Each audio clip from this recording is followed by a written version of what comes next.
Hello, friends! I'm here again. Estamos aqui para o segundo momentinho da nossa aula. Vamos dar continuidade. Lembrando que na aula anterior nós falamos sobre o texto dialogal, respondemos questões e na reta final da primeira aula começamos a falar sobre os conectores. Vamos lá juntos? Então, come on with me. Olha como é legal, como é interessante. Nós vamos agora comportar a informação envolvendo aí os advérbios, né? Vendo como é o comportamento de adjetivos. E nós vamos estar dando seguimento desse conteúdo. Não é só hoje que você vai ver isso. Sempre que tivermos texto, há uma infinidade de oportunidades de trabalharmos dentro da perspectiva de competência e de habilidades. Tá? Competências e habilidades. Eu posso revisitar várias habilidades. Então, vamos começar aqui um pouquinho com o que chamamos de advérbio. O advérbio, gente, eles são palavras que vão trazer mais informações sobre um verbo, sobre um adjetivo, sobre uma frase, tá? Sobre outro advérbio, sobre um adjetivo, tudo bem? Então, aí, você olhando para esses dois exemplos de vermelho, se você se questionasse assim, quem desses vocábulos constituem aí um advérbio? Qual é a informação, né, que ele me traz? Tá? Então, se você está dizendo que é o quickly e o too fast, você acertou. Através desses dois vocábulos, eu consigo dizer que I have to go, eu tenho que ir rapidamente.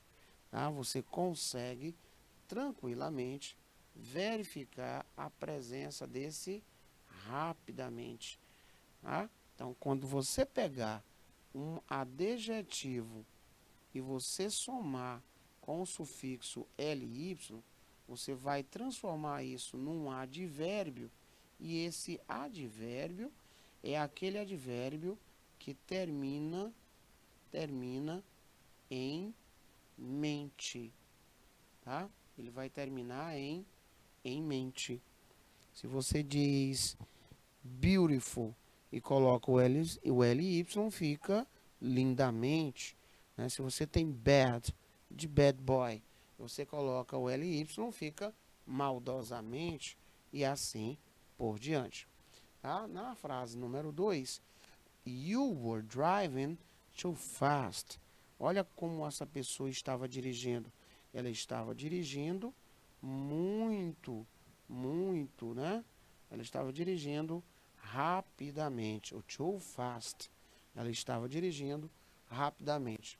Esse estava dirigindo, ele é feito com auxiliar. Esse auxiliar, ele pode ser o was, ele pode ser o were. Para nós termos essa terminaçãozinha aqui, indo, essa terminação gerúndica, você vai acrescentar ao verbo um ing. Esse tempo, dessa forma como ele está, ele é chamado de passado progressivo. E uma das missões do passado progressivo é indicar que uma ação estava, olha aqui o auxiliar, acontecendo. Que uma ação, ela estava acontecendo. Olha aí o verbo com o gerúndio, com o ing. Então, eu tenho esse tempo verbal. Tá? Aqui, por exemplo, na forma afirmativa, você teria sujeito mais auxiliar, e de acordo com esse sujeito, eu teria essa variação, tá? Do auxiliar em was ou were.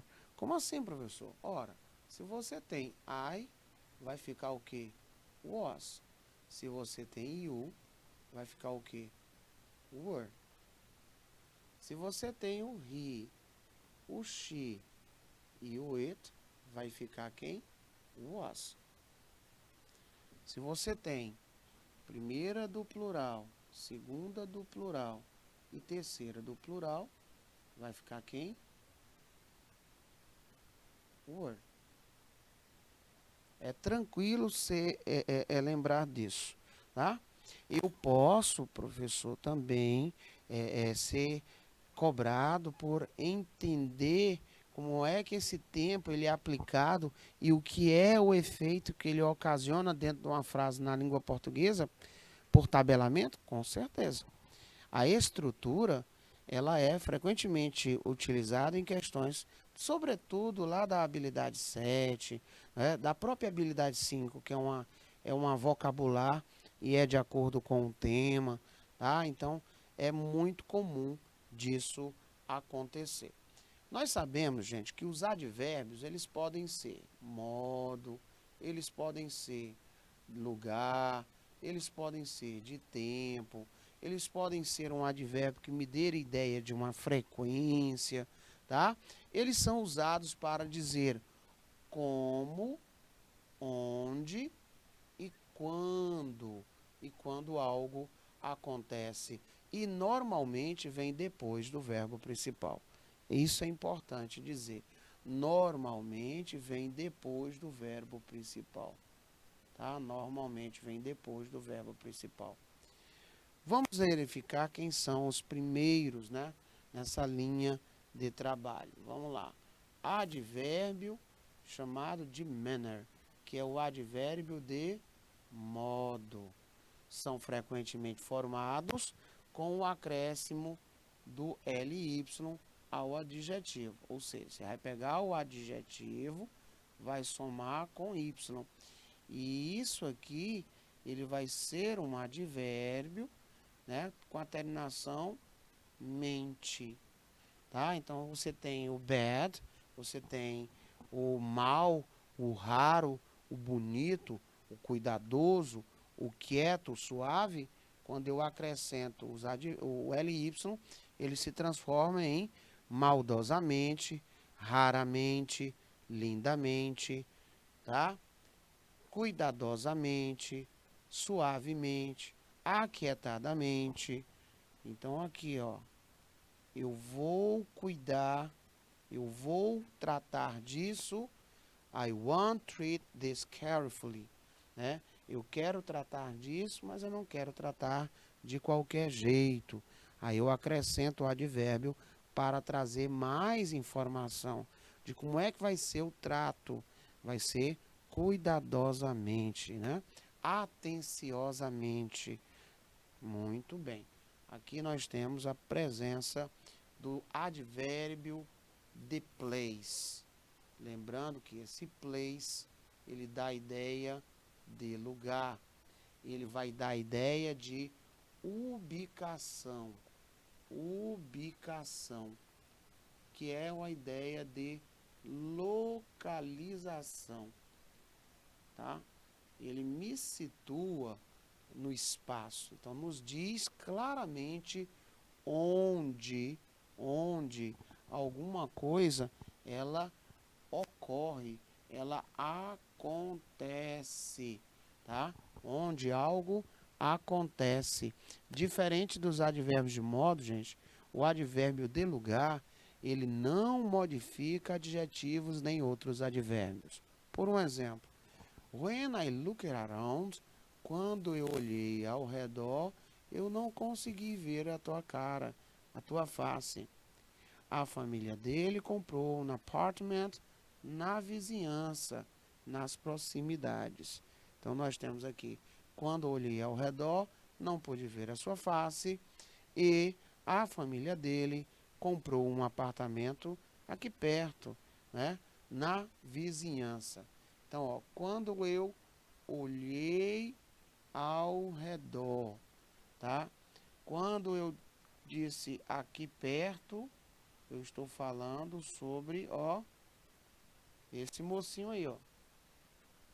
Estou falando sobre esse mocinho aí.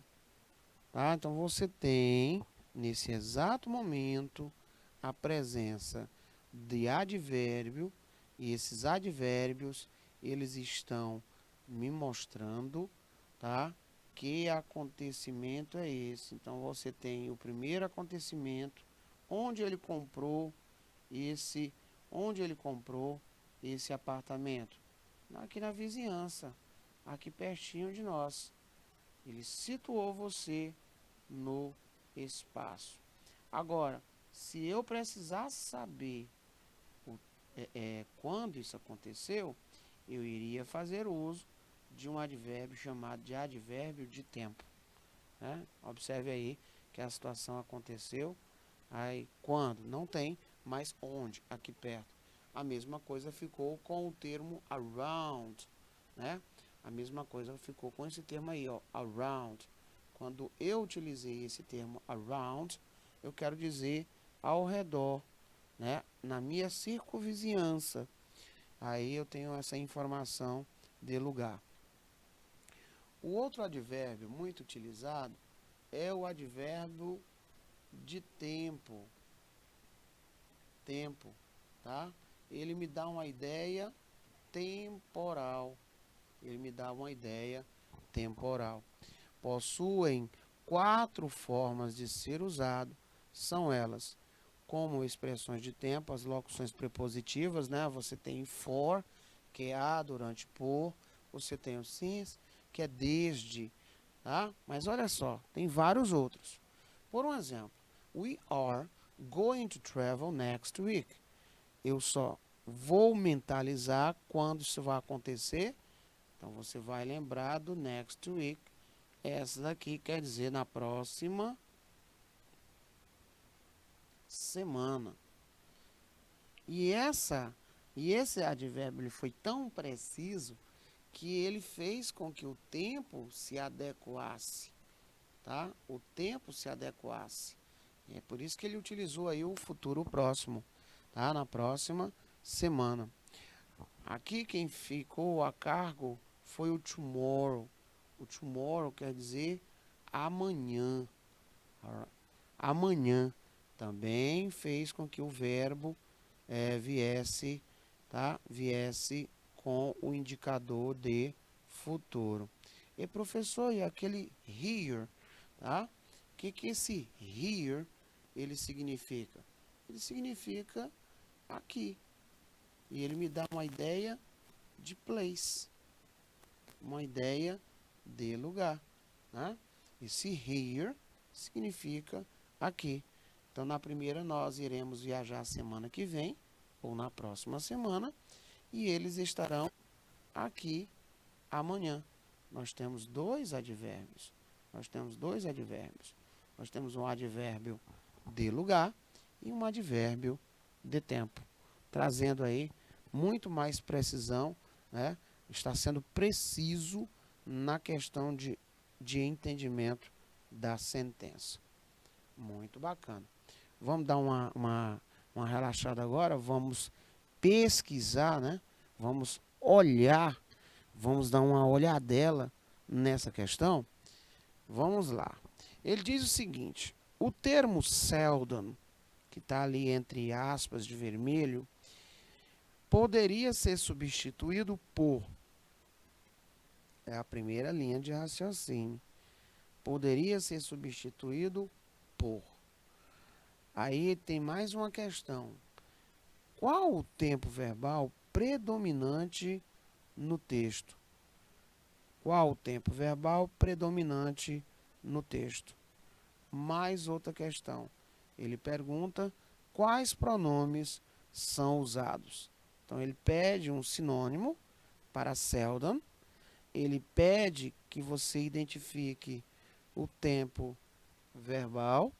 E ele pede que você verifique os pronomes. Bom, vamos por partes.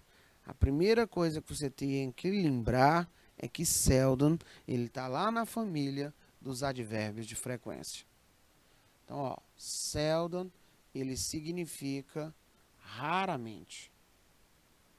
Seldom, ele pertence à família dos advérbios de frequência. Advérbios de frequência, nós já vimos que eles são um pouco problemáticos, pois eles não podem vir de qualquer jeito, de qualquer forma. Os advérbios de frequência, eles ocupam precisamente dois lugares. Vai depender de quem? Do verbo. Se o verbo for verbo to be, o advérbio de frequência vem depois. Se o verbo não for verbo to be, for qualquer outro verbo, o advérbio de frequência vem antes desse verbo. Professor, me lembre aí alguns advérbios de frequência. Sim, eu posso ter, por um exemplo, o always, que significa sempre. Eu posso ter o próprio never, que significa nunca. Eu posso ter o próprio frequentemente, tá, ó, frequentemente, que é irmão do often, tá? Eu posso dizer sometimes, algumas vezes. Eu posso tranquilamente trabalhar com o raramente, tá? Que é irmão desse carinha aqui, ó, raramente, tá, ó, raramente. Ele pode ser seldom e ele pode ser esse rarely, tá? Often, usually, always, eles não vão me ter na questão de tradução envolvendo frequência. A outra questão, ela perguntou pelo tempo verbal predominante. Bom, a partir do momento que ele diz you will,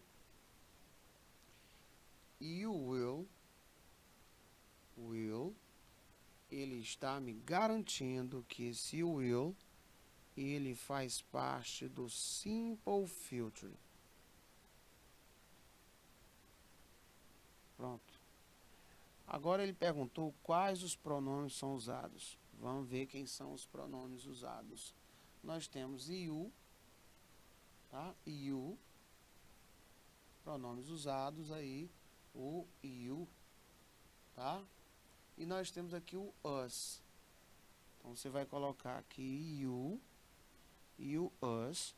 Eles ambos, né, são pessoais, só que esse aqui é pronome sujeito, esse outro aqui é pronome objeto. O pronome objeto, ele vem depois do verbo ou depois de uma preposição. Olha o with. O with significa com e ele é uma preposição. Então você tem aí já a certeza absoluta que as preposições, o pronome objeto, ele vem depois de verbo, né? Normalmente essa é a posição. Ele vem depois de verbo e também aparece depois de preposição. Sendo assim, essa questão estaria perfeitamente resolvida. Nessa próxima questão, ele me trouxe informações sobre o próprio today, né, e ele chamou a atenção para o até então desconhecido, né, seldom. Ele chamou aí para o seldom e fez que você tivesse a ideia de today, que significa hoje. Today significa hoje. E seldom, nós já sabemos que ele é a mesma coisa de rarely, né? Que significa raramente. Raramente. Que significa raramente. Tá? Aí agora na sequência, o que ele vai pedir? Vamos lá? As palavras são advérbios da língua inglesa. Respectivamente, eles podem ser classificados como? Nós temos aqui uma questão de tempo e nós temos aqui uma questão de frequência. Frequência, tá? É tempo e frequência, então nossa resposta ela vai estar aqui, ó. Por isso, resposta correta, letra B. seja maravilhoso hoje, né? Que seja lindo hoje, mas primeiro que venha um café. Cão que ladra raramente morde. Barking dogs seldom bite.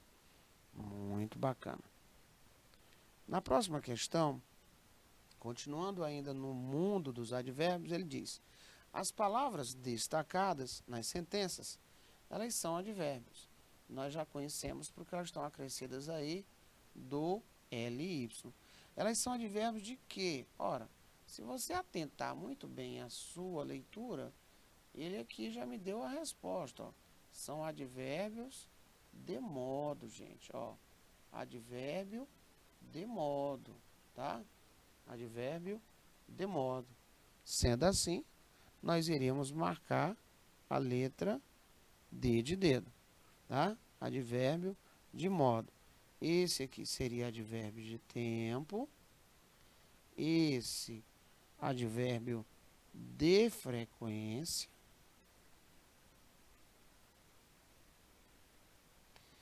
Esse outro aqui, advérbio de intensidade.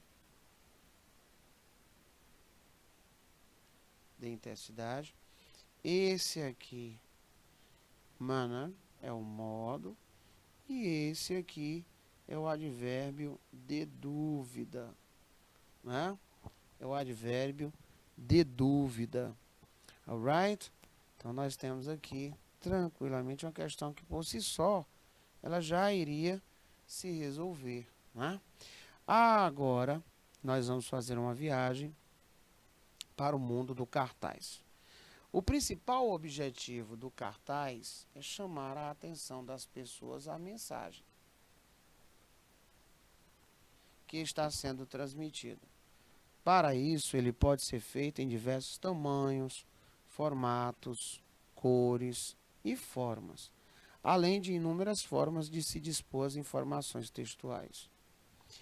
O cartaz, ele é gênero textual produzido de forma clara e objetiva, para facilitar a compreensão do momento na leitura. Entre as suas características está divulgar alguém, algum evento, alguma coisa. Para melhor compreender sobre a estrutura e a função dos cartazes, nós lembramos aí dos gêneros textuais. O cartaz ele compõe um quadro de mais de um gênero textual que circundam o nosso cotidiano. Podemos encontrá-lo nas ruas, nas repartições, nos estabelecimentos comerciais, cinemas, teatros e etc. Como todo texto, ele também possui finalidades específicas. Ele serve para instruir, informar, tá? Também serve para persuadir, para convencer. Para que possamos entender melhor sobre tais funções, nós vamos dar aqui um exemplo. Ao adentrarmos em um evento, podemos identificar nos lugares estratégicos, funcionando como uma espécie de guia. Sua ocorrência se dá no sentido de informar ao público a indicação das salas, dos horários e de outras coisas, né? Cita-se como outro exemplo o caso do cartazes geralmente fixados em locais públicos, informando-nos sobre uma loja em liquidação, por um exemplo, sobre o lançamento, gente, de um produto no comércio e, ao mesmo tempo, sobre a realização de um show artístico. Nós sabemos tudo isso através dessa mídia, dessa propaganda, desse cartaz. Diante dos referidos exemplos, a gente observa que a intencionalidade discursiva presente entre ambos, principalmente pelo emprego da função que? Apelativa. No que se refere aos recursos linguísticos, o cartaz possui uma linguagem sintética, amplamente objetiva, contendo todas as informações necessárias para alcançar os objetivos pretendidos por meio do discurso. Imagens e criatividade também são pertinentes no caso da característica persuasiva. Portanto, o cartaz, gente, ele é uma importante modalidade textual. Ele vai nos repassando muitas informações sobre acontecimentos ligados aos itens sociais, instruindo, orientando, né? E fazendo com que paremos para refletir. Tá? Aqui é um ponto de reflexão. O primeiro que nós trouxemos para você é esse aí, tá? Então vamos dar uma olhada no que ele trouxe de chaveamento de resposta. Bom, eu já tenho acesso que ali é um cartaz. Eu já tenho acesso que esse cartaz, né, ele vai me trazer informação. Mas que informação? Então, para você filtrar ainda mais o que o texto está se dispondo e não cair em armadilhas, eu verifiquei o texto, eu vi que o texto é um cartaz, percebi que esse cartaz ele tem uma linguagem clara, concisa, objetiva, ele tem figuras, ele é um texto cheio de cognatas, então eu vou dar uma olhada no meu refino de resposta. Aí diz o seguinte: o cartaz anterior, divulgado pela Organização Mundial da Saúde, no contexto da atual pandemia, destaca o papel dos governos em o que é que ele oferece.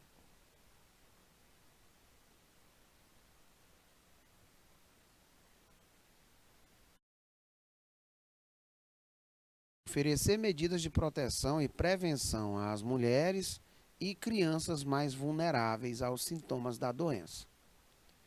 Dar apoio a mulheres e crianças vítimas de situações domésticas inseguras agravadas pela doença. Incluir mulheres e crianças entre aqueles que merecem prioridade em tratamento de emergência da doença. Preparar serviços de suporte para atender mulheres e crianças diretamente afetadas pela doença. O que é que eu consegui detectar? Que eu tenho, das 4 alternativas, 3 falando sobre a questão da doença. Isso ele tentou me distrair por conta do nome Covid, por conta da Organização Mundial da Saúde, tá? Por conta desse Programa Humano de Reprodução e pesquisas para o impacto, tá? Por conta da mão da mulher que tem um papel com Covid-19, mas observe que ele vai dizer que isso inclui violência against, contra mulheres, né, que estão em serviço de emergência, né, e a estes planos. Mas o objetivo está aqui em cima. No geral, você vai ter que os governantes eles podem ajudar, protect, proteger, tá? Mulheres e as suas crianças, e aí entra em ação a preposição from, né? A preposição from. Essa preposição que significa de, do, da, e ela me dá uma origem, ela foi crucial. Então, essas crianças, essas mulheres, elas têm que ser protegidas de quem? Da violência durante, during coronavirus disease 19. Então, a doença do vírus corona 19, tá? Muito bem. Aí eu venho aqui, oferecer medidas de proteção e prevenção a mulheres e crianças mais vulneráveis aos sintomas? Não. Dar apoio à mulher, dar apoio às mulheres e crianças vítimas de situações domésticas inseguras agravadas pela doença? Vamos botar aqui uma setinha. Incluir mulheres e crianças entre aqueles que merecem prioridade em tratamento de emergência da doença? Não. Preparar serviços de suporte para atender mulheres e crianças diretamente afetadas pela doença? Não. A questão, ela é tranquila no sentido de demonstrar sobre a proteção de crianças e mulheres no momento pandêmico da questão da violência doméstica. A alternativa B está correta, pois afirma: os governos podem ajudar, né? Can help, ó, can help. Eles podem ajudar a proteger, a protect, né? Protect mulheres, então women and e seus filhos, né? Their children, e seus filhos, tá? Da violência. Então, ó, from violence, da violência during, né? Durante o momento pandêmico, during Covid-19. Olha lá, violência.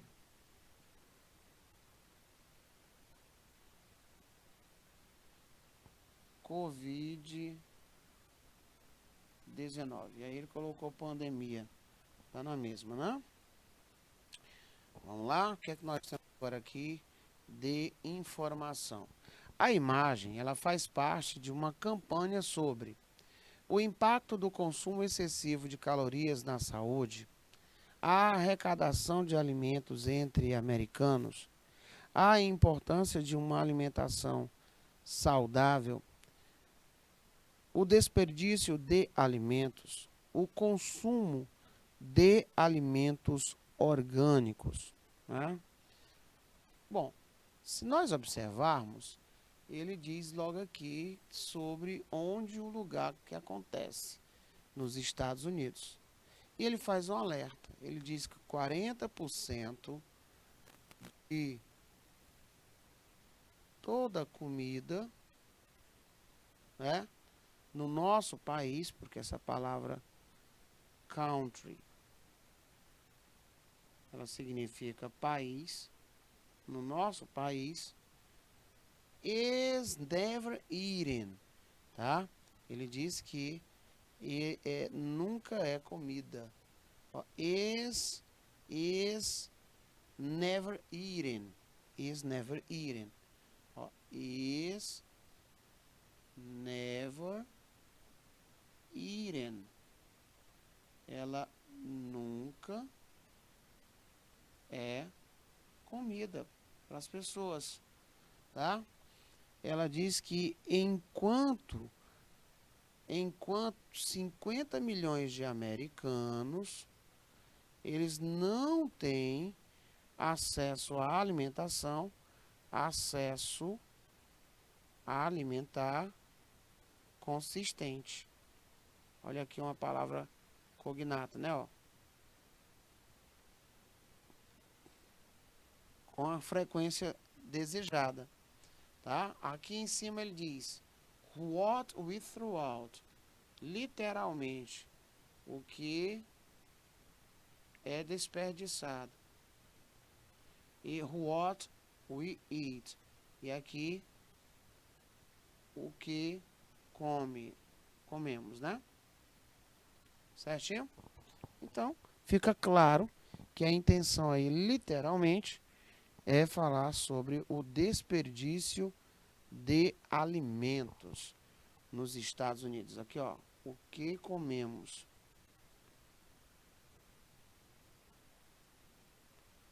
O que comemos. Para quem não entendeu aqui, ó, essa parte aqui, ó, que eu estou delineando aqui de amarelo, ele é um resto da torta que sobrou, tá, ó, essa parte aí. Pra cá, ó, é o restante da torta que sobrou. Agora você vai ver que dentro da quentinha, a outra parte está toda vazia. Então ele diz que 40% de toda a alimentação no nosso país is never eaten, while, né, nunca é comida. Enquanto 50 milhões de americanos, eles não têm um acesso minimamente consistente para esta alimentação. Portanto, resposta correta é a nossa letra D. E a parte que nós estávamos trabalhando, 40% de todos os alimentos em nosso país não são comidos, ao passo que 50 milhões de americanos não têm acesso frequente, consistente à alimentação. Verbos, modo, não é? Aqui nós temos mais um. Olha lá o que está acontecendo. Ele pergunta o seguinte, observe o GIF abaixo e marque a alternativa correta. Qual é o tempo verbal predominante na imagem?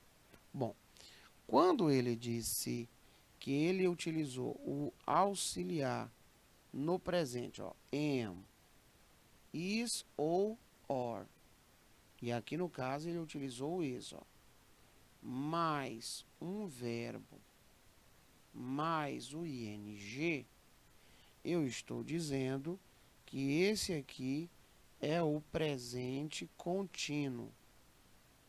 Continuous. Tá? Presente contínuo, ele é usado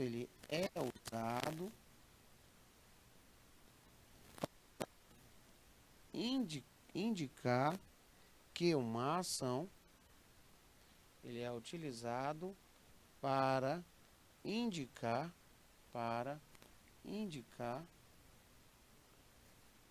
que uma ação ela está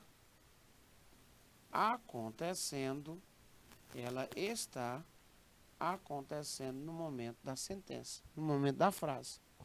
Então, quando o Peter Parker disse Why is this happening to me? Por que isto está acontecendo comigo? Obviamente, ele usou o presente contínuo, também chamado de presente progressivo, meus ilustres. Portanto, a resposta é letra D de dado. Tá? Letra D de dado.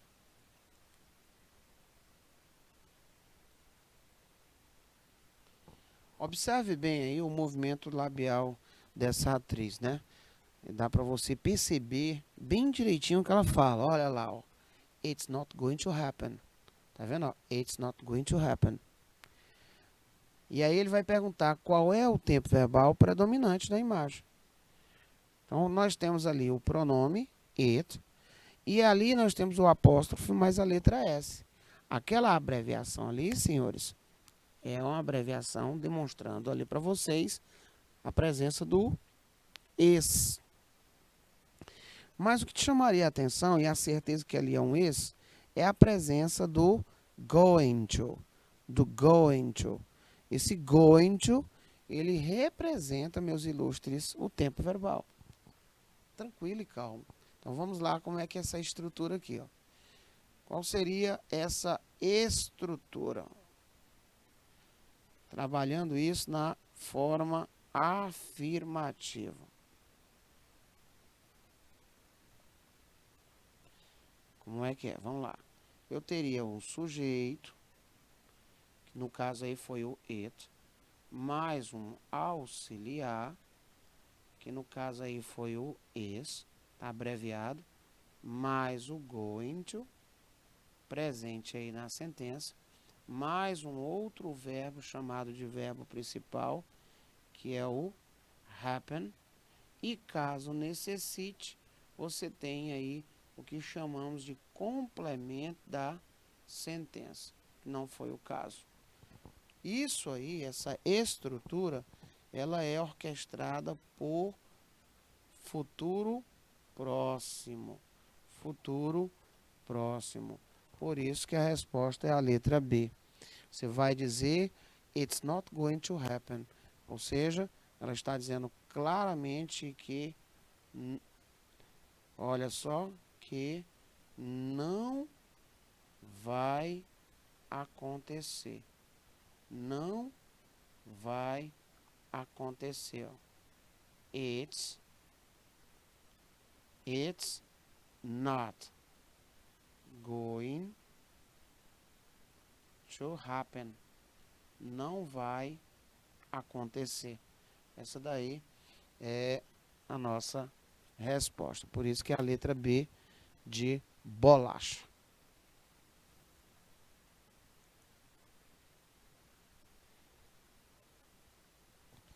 No trecho, you may be right. You may be right. O verbo modal may, vamos lá, gente. Ele pode ser utilizado para indicar uma permissão mais formal. Por um exemplo, eu poderia dizer may I come in, sir? Eu posso entrar, senhor? Né? May I come in, sir? Eu posso entrar? May I come in, sir? Eu posso entrar, senhor? Eu poderia usar o may para também indicar uma probabilidade, e essa probabilidade, uma probabilidade normal, tá? Você olha para o céu e percebe que tá tudo nublado, o tempo está meio que frio, e aí você diz, rapaz, pode chover hoje. Seria essa probabilidade. Por isso, senhores, a resposta correta é probabilidade. Olha, um dos meios de se utilizar um modal para indicar futuro é empregar o will. De indicar proibição, aí tem vários, né? O próprio can't, eu tenho aí o próprio must. Né? Obrigação, eu tenho o próprio must, tá? Have to, que é o tem que. Tá? Capacidade física e mental, o can, o irmão dele no passado. I can run, eu consigo correr. I could run faster, né? When I was younger, eu conseguia correr mais rápido quando eu era mais jovem, por assim dizer. Aí eu costumo dizer, you may be right, você pode estar correto. I may be crazy, eu posso estar doido, literalmente, sem as minhas faculdades mentais. E é isso, that's all, por hoje é só. Nos veremos aí na próxima sexta-feira. Desejo a todos os senhores e senhoras bons estudos. Até a próxima.